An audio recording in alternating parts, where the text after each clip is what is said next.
नमस्कार। स्वागत है आपका उत्तराखंड ओपन यूनिवर्सिटी की यूट्यूब चैनल में।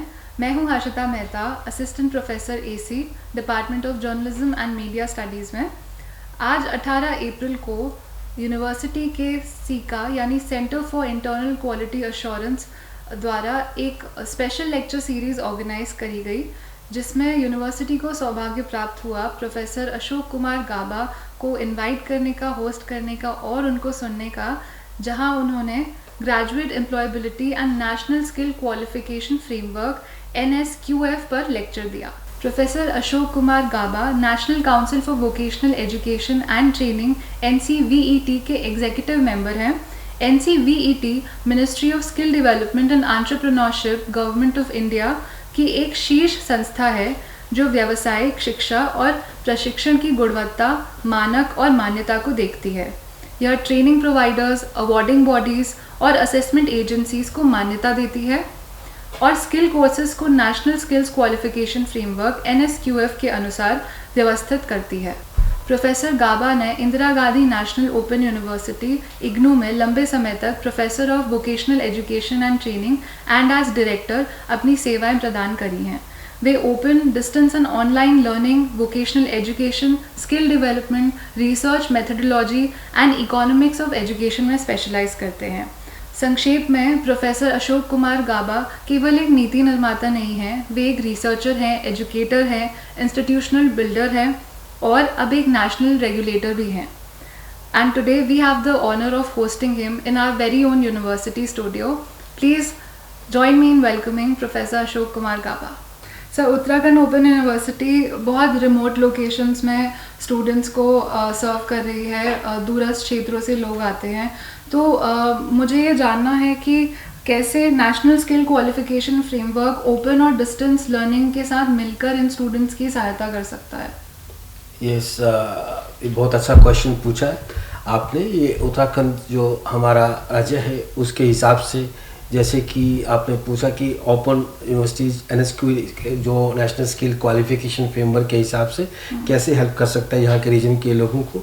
जैसे कि जोग्राफिकल डिस्ट्रीब्यूशंस है यहाँ का, कि डाइवर्सिफाइड जो लर्नर्स है डिफरेंट जो डिस्टेंस और जो पहाड़ी एरिया में और डिफरेंट स्पेसिस में जहाँ रहते हैं, जहाँ पे एजुकेशन ऑर्गेनाइज और वोकेशनल ऑर्गेनाइज ट्रेनिंग इंस्टीट्यूशंस की कमी होती है, वहाँ की लोकल स्किल्स को जो ट्रेनिंग कैसे दी जाए और उस लोकल स्किल्स से कैसे उनकी डे टू डे लाइवलीहुड जो है वो उनको बेनिफिट दे, उसके लिए उत्तराखंड जो ओपन यूनिवर्सिटी है वो एक बहुत ही इम्पोर्टेंट रोल जो है प्ले कर सकता है। वो आप ओपन एंड डिस्टेंस लर्निंग के माध्यम से जो हमारे नेशनल स्किल क्वालिफिकेशन फ्रेमवर्क के अप्रूव्ड कोर्सेज हैं, क्योंकि उत्तराखंड ओपन यूनिवर्सिटी जो राष्ट्रीय हमारे जो काउंसिल है NCVT, उन्होंने उनको रिकॉग्नाइज किया है एज एन अवार्डिंग बॉडी। उनके एडवांटेज ये हैं कि अवार्डिंग बॉडी बनते ही वो अपनी स्टेट के जो target group learner, diversified learners हैं, ओपन यूनिवर्सिटी के माध्यम से उनको स्किल डेवलपमेंट प्रोग्राम जो नेशनल स्किल क्वालिफिकेशन फ्रेमवर्क है वो उसके माध्यम से उस प्रोग्राम्स को दे सकते हैं अपने राज्य के इन लोगों को।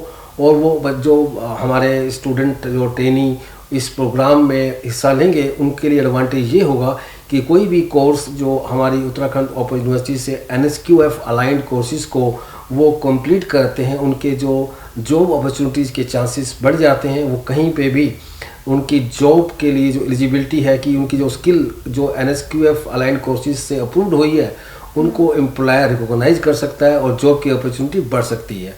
एक दूसरा फ़ायदा ये हो सकता है कि जो भी ट्रेनिंग जो कहीं भी बैठ के अपने जोग्राफिकल एरिया में, मैंने अभी जो कहा कि ऑर्गेनाइज ट्रेनिंग इंस्टीट्यूशंस नहीं है, वो उत्तराखंड ओपन यूनिवर्सिटी से कोई कोर्स करता है, उस कोर्स करने से अपना स्टार्टअप भी स्टार्ट कर सकता है।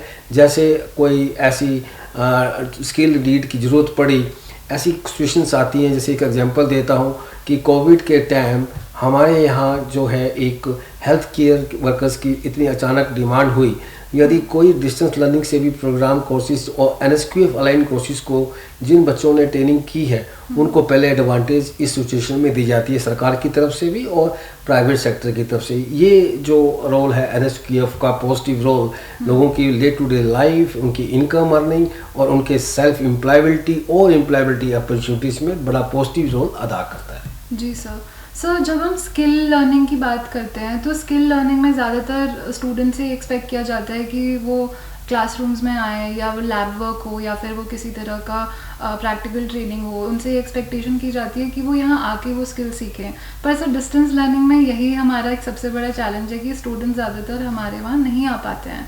तो सर उस चैलेंज को आप किस तरह से देखते हैं? या ये हमेशा ही पॉलिसी मेकर्स में भी डिबेट का इशू है रहा है कि डिस्टेंस एजुकेशन से स्किल ट्रेनिंग कैसे होगी। और दूसरा इशू ये है जो अभी आपने बताया कि बच्चे आते ही नहीं हैं। बच्चों को जब तक आप अपने गाइडलाइंस के हिसाब से NSQF के लाइन से और ODL रेगुलेशन के हिसाब से कहें कि जैसे कुछ कोर्स जो है skill to skill, practical, on the job training और जॉब रोल्स के हिसाब से ट्रेनिंग नहीं देंगे तो उस ट्रेनिंग का कोई बेनिफिट नहीं है।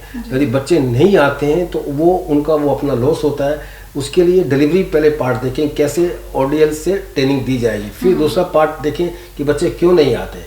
सो ODL के पार्ट से यदि आप कुछ ऑर्गेनाइज वर्कशॉप मोड में करें, ये स्किल की जो कैटेगरी है, कुछ सॉफ्ट स्किल्स हैं, कुछ जॉब स्पेसिफिक स्किल्स हैं, कुछ हार्ड स्किल्स हैं। तो स्किल टू स्किल ये वेरी करता है प्रैक्टिकल ट्रेनिंग की। आपकी जैसे एक फैशन डिजाइन का कोर्स हमने बनाते हैं, हर जगह मैंने उसका एग्जांपल दिया क्योंकि हमने किया एक हार्ड कोर स्किल्स है जिसमें एक सॉफ्टवेयर डिजाइनिंग करनी है। तो सॉफ्टवेयर डिजाइनिंग कोडिंग जो है आजकल ऑनलाइन से हो रही है, बच्चा घर बैठ के भी सीख सकता है।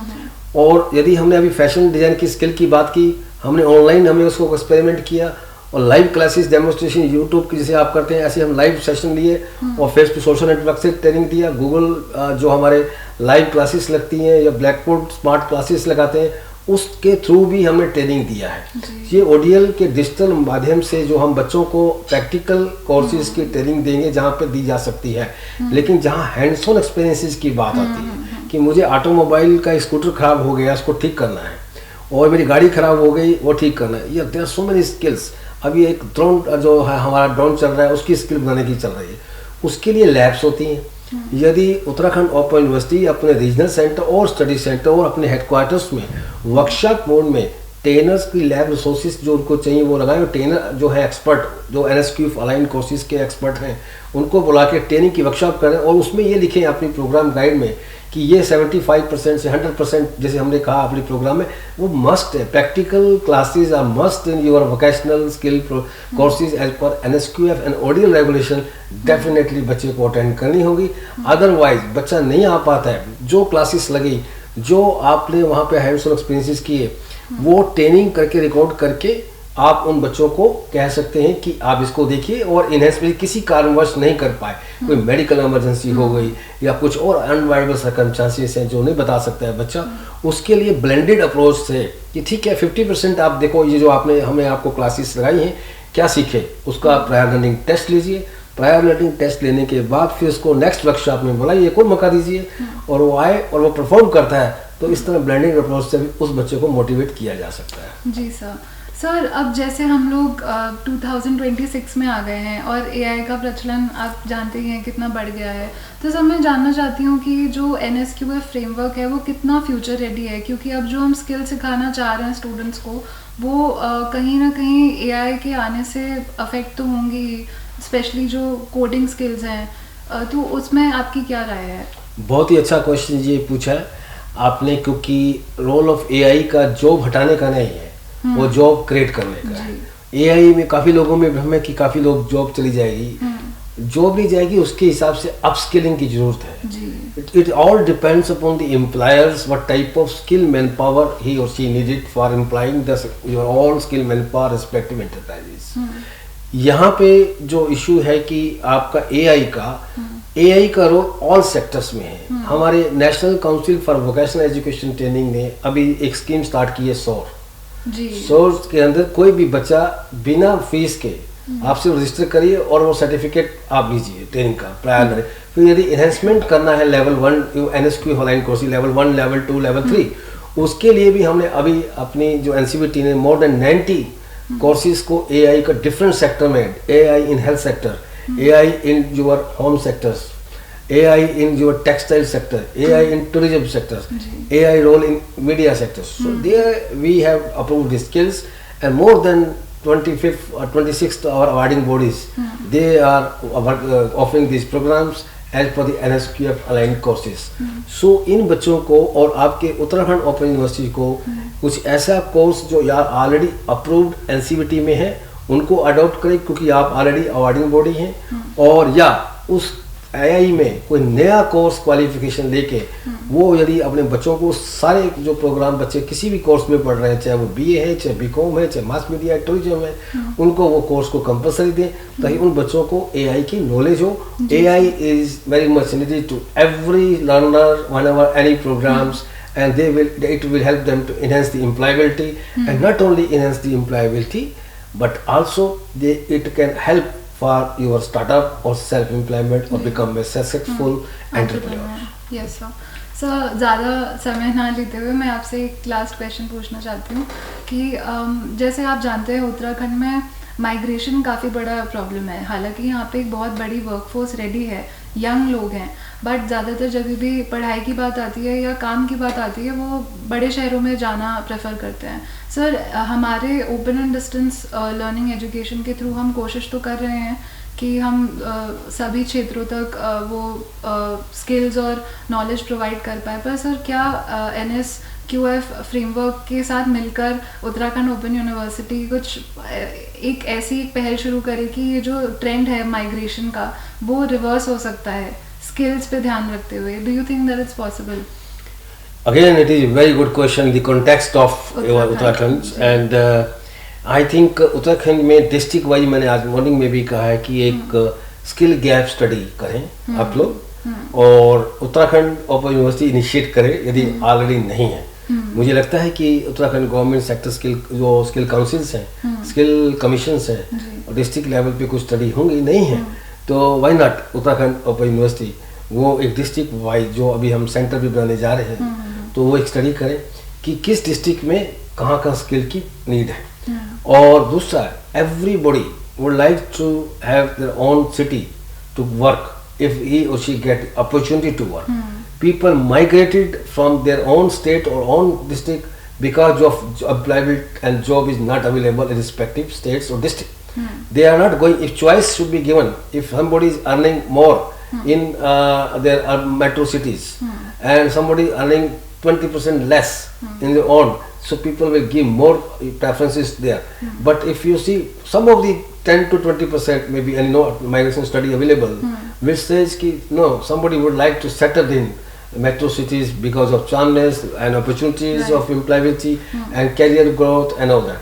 So Uttarakhand, the state should have to see this employability opportunity more, and that facility, that industry should be, that employer should be given an incentive by the so many states are already giving to set up their industries in their respective districts and give that culture what our youth expect from metros, and that problem can be solved out.